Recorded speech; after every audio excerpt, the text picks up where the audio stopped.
There's a reason a small percentage of founders have investors lining up wanting to invest into them, even with minimal traction, whereas the rest of the founders find it super hard to connect to investors, even if they have better traction than the first founder I spoke about.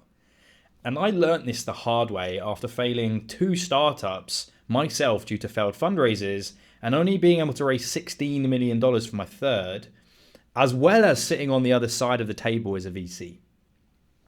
And it's the way that you talk matters more than the way you think or what you say.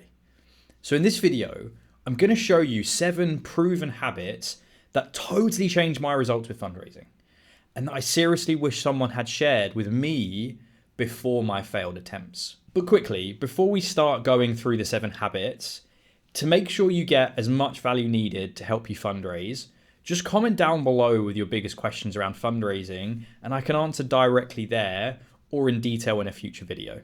But let's get straight into the 7 proven habits that will make you get investors loving you and actually wanting to invest into you in the end.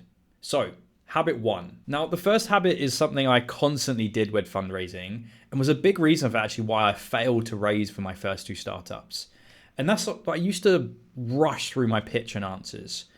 I was so excited to tell the investor everything and about why I was so good that I would just word vomit as fast as possible. And I thought I was telling them everything that they needed to know and giving them as much information as possible. But all I did was make them tune out and miss the point completely about what I was trying to say. For example, I'd say, we have a unique solution, our growth is 50% month on month, and our team has tons of experience, all in one breath. And no wonder investors tuned out, because they didn't really ever get any time to, their cogs to turn to really understand what they did. But when I finally slowed down and I actually just spent some time to say what I was doing, things such as, we're growing about 50% month on month. And here's why that matters. Our product is unique and the customers absolutely love us and are constantly growing as we do it.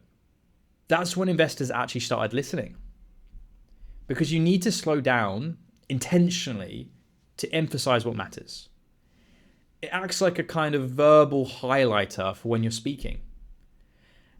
Another thing to add is you don't want to just have one fast speed when speaking, but rather multiple speeds to get as much impact as possible. Really do think of it like a story that you're trying to tell. There's going to be fast points, there's going to be slow points. Now, habit 2 is actually what gets investors leaning in. And when you have both habit 1 and 2 working in unison, you have a powerful combo in how you speak in meetings and can do a lot of the heavy lifting of what you're trying to do.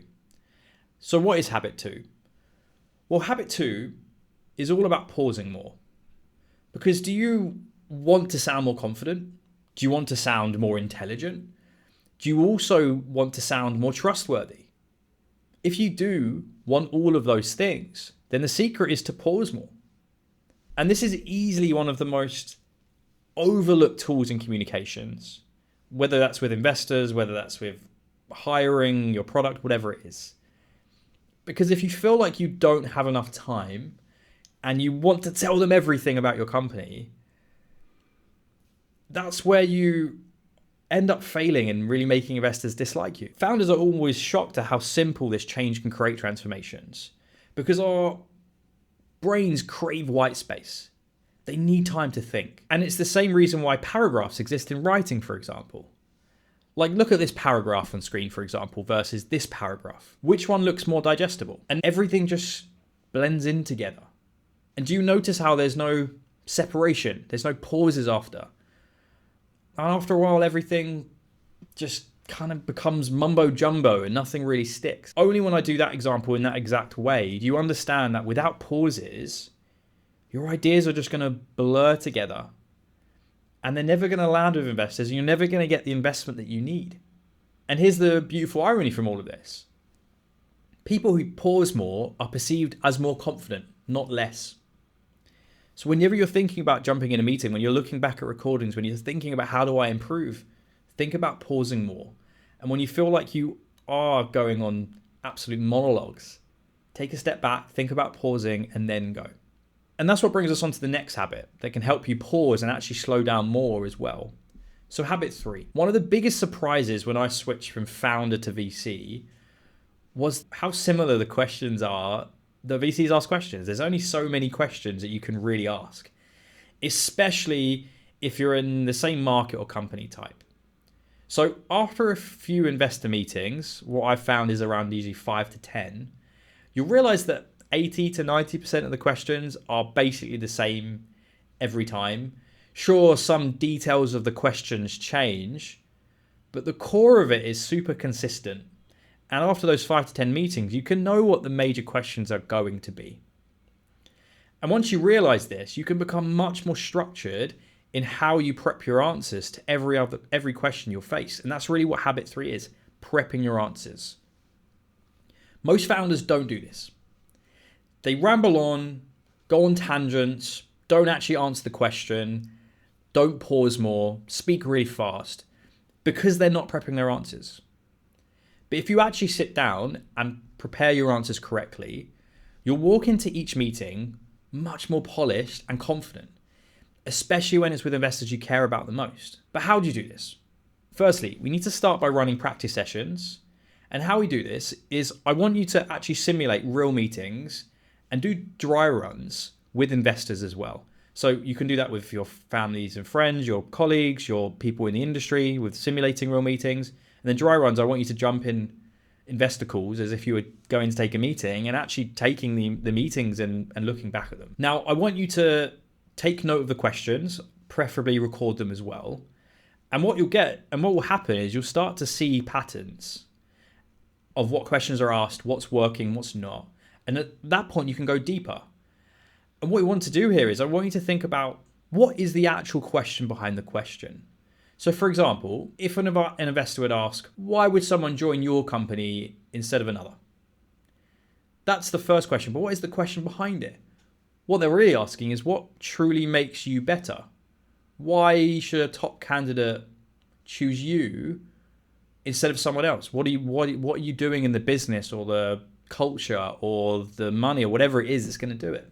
And you can extrapolate this for every single question that you get asked. And once you understand what the actual questions behind, you can prepare an answer that actually answers what the investor's trying to get at. And if you prepare these deeper questions, you'll give a stronger, more direct answer, and you'll do less rambling, you'll be more structured, and because you feel more confident, you'll actually build more connection because you feel more confident in what you're saying. But just knowing the questions and preparing isn't enough.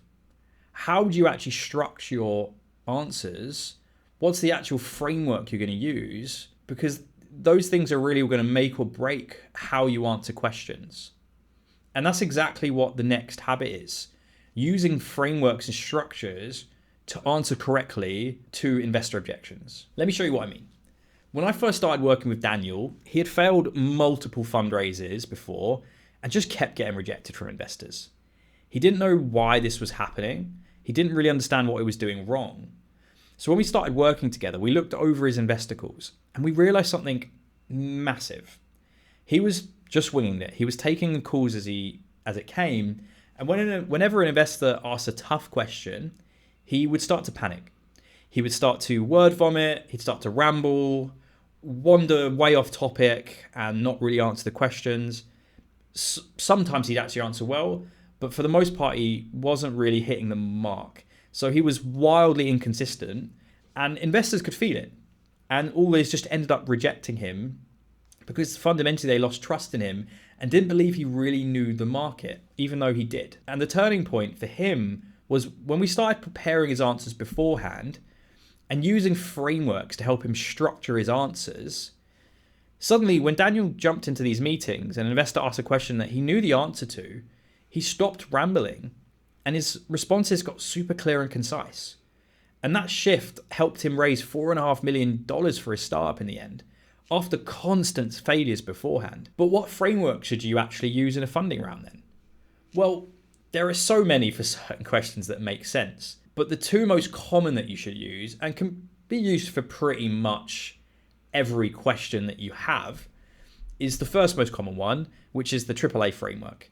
And what this is I want you to answer, I then want you to add details, and then I want you to acknowledge. And there's another video that you can watch that goes into detail about how you do that. But this helps you directly answer their question, add just enough context to get them to where you are, and then show you're really acknowledging by acknowledging their question and actually answering it in the right way again. Now, the second one, which is really common for general speaking, is called the triple C method, which is context, core point, and then conclusion.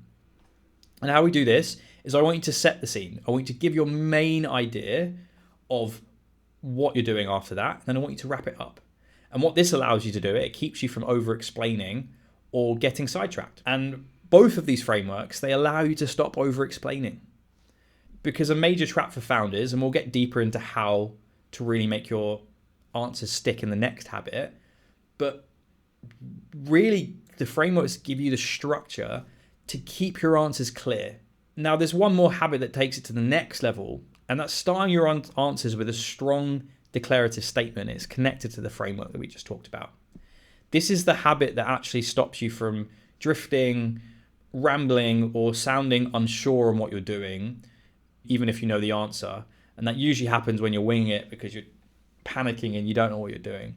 So let's talk about how to do that right now. So habit 5. I see founders do this all the time in investor meetings, which is rambling and not answering the question. I know why you're doing this. You're just panicking and you want to answer the question right and probably haven't done the earlier habit of preparing correctly. But as soon as you start rambling and going on tangents, all this signals to investors is uncertainty. Even if you know what you're talking about, all they're thinking about is this founder isn't confident in what they're trying to say. And a lot of the time, even if you do answer the question within it, they hear so many different things, they actually aren't really listening to what you're answering, and they feel like that you haven't really answered the question. And using the habit before with the frameworks, when we create declarative statements to start, we can answer that question, that statement, and then finish the answer correctly. And I realize that's easy for me to say in a video right now, but how do you do that? Well, a really easy habit and technique to help you with this is you can usually feel when you're going off topic or away from your declarative statement.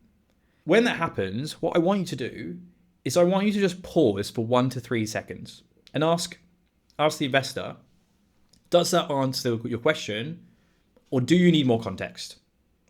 What that's going to do is it's going to allow you to pause. You're going to put it back to the investor so the cogs can turn and they can think about whether it has. If they say yes, great. You can move on to the next question. If they say no, you can get more context and you can then make sure you're answering everything. And it doesn't feel like you're rambling on at that point because there is a two-way conversation. And once we have that really brings us on to the next habit, which is all about how we can make sure we're still connecting with investors and making sure that they understand what we're trying to say, especially if you're building a complex business or having to answer in a complex way. So the next habit, you know that feeling when you're trying to explain the rules of a board game you've played 100 times, but your friends are just staring at you, totally lost. That's what pitching can feel like when you're deep in your own business. You know every detail, but investors will never know that. They're never going to do that because they're not in your world every day. And that's why you need this habit, using analogies and stories to bridge that gap and build a connection with the investor. Because when you're building your business, you're so deep in it, you know your product, your customer, your market, that everything feels second nature, and what you think is common knowledge is not to investors. But investors, they're not living and breathing your startup every day. They're not speaking to your customers every day. They don't understand the feelings and the problem that you're really trying to tackle, apart from the high level conversation that you're having. Even if they like your space, I was specialized in health and biotech. I was juggling so many companies, and we didn't really get into the details of everything that I was speaking to founders. One of the biggest things I was working on was cardiology and with the heart. That didn't mean I knew everything about it, even though I was specialized in that. And it's what I call founder talk, and it's something you have to get out of. And that gap is really where a lot of pitches fall apart. Because if you just try and explain things through data and through abstract conversations, it may make sense to you, but the biggest risk is you're losing the investors because they're not going to feel connected. They're going to feel disconnected and honestly just a little lost of why they should care about what you're doing. And that's why analogies and stories are so powerful, Because when you tie your complex ideas to something familiar, suddenly everything clicks for the investor. Whether that's an analogy of something that they've seen before, or they understand of, a great company that's done it before, or a story, an example that you've helped a customer do, they can really get granular on what you're trying to do. And what happens is you make the complicated stuff much simpler, more relatable, and most importantly, memorable. So for every answer you prep, you want to ask yourself, can I use a story or an analogy or an example to make this clearer? Try out a few. Test it out with them when you're doing the practice conversations and find one that lands. And when you find one that lands, you'll see that investors finally get what you're building, and you can build a much deeper connection with them because you're not having to explain things that you think you don't need to. And this last habit is really just about how you can actually deliver on your answers in the right way. Because, well, when I was an investor, I saw founders making this same mistake again and again. And it's such an easy fix that will completely change how you conduct yourself in investor meetings. So, habit 7, which is to use more volume when you're speaking. And I'm not asking you to yell, of course. I'm just asking you to speak with energy and intention. Let's use this example. If I speak softly and quietly, I would say something like this. Well, yes, we've been able to get people to pay for our product with about 40% of our sales calls, ending in a sale with a 3-month sales cycle. Whereas if you speak with more volume and more confidently, you'd speak like this. Well, yes, we've been able to get our people to pay for our product with about 40% of our sales calls, ending in a sale with a 3-month sales cycle. Can you see how much better that sounds, even when using the exact same words?